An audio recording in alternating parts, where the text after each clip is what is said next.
앞서 보신 수입마늘 저율관세 할당처럼 물가 안정을 이유로 기획재정부가 농정에 개입하는 경우가 계속되고 있습니다. 농업계는 기재부가 농정을 좌지우지한다고 지적하는데요.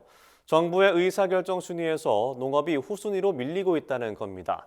농업 홀대는 예산뿐만 아니라 정책에서도 일어나고 있습니다. 강창호 기자가 취재했습니다.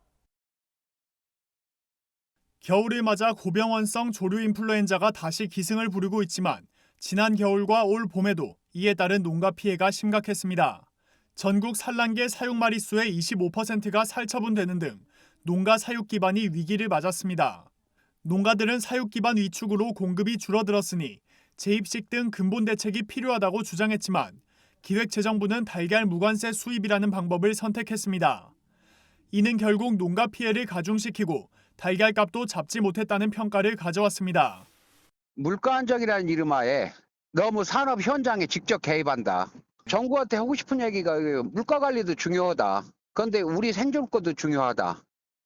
최근 논란이 되고 있는 쌀 시장 격리 문제도 농가들의 어려움을 더하고 있습니다. 농업계는 올해 산 쌀 공급 과잉 물량에 대한 쌀 시장 격리가 시급하다고 주장하지만 정부는 묵묵부답으로 대응하고 있습니다. 그 배경에는 기재부가 있다는 분석이 나옵니다.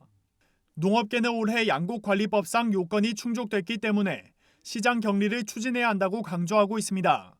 변동직불제를 폐지하면서 자동시장 격리제를 도입했기에 농가 피해를 막을 방법은 시장 격리밖에 없다는 겁니다. 하지만 홍남기 경제부총리는 최근 쌀은 생산량 증가 효과가 가격에 충분히 반영되도록 수급을 관리하겠다고 밝힌 바 있습니다. 예산을 쥐고 있는 기재부의 눈치를 볼 수밖에 없는 농림축산식품부는 쌀값 하락이 전망됨에도 시장 격리를 추진하지 못하고 있는 겁니다.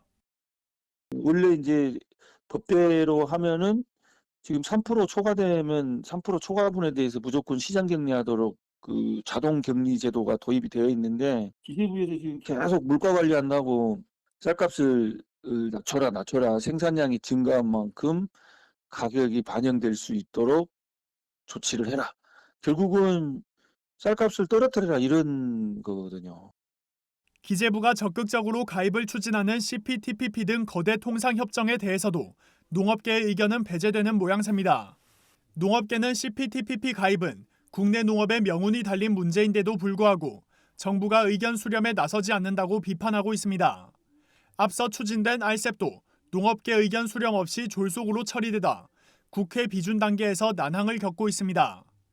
전문가들도 기재부가 과도하게 농정에 개입하고 있다고 주장합니다.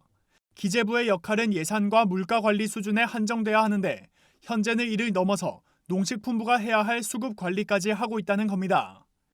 물가대책위원회가 그 기재부에 소속돼 있기 때문에 모든 것을 농식품부가 해야 할 일을 기재부가 좌우하고 있는 그런 구조가 돼 있고 힘없는 농민들 관련된 농산물만 가지고 감나라 콩나라 이렇게 하는 될 수밖에 없는 거죠.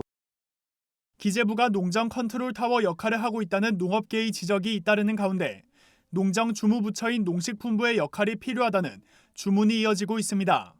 NBS 강창호입니다.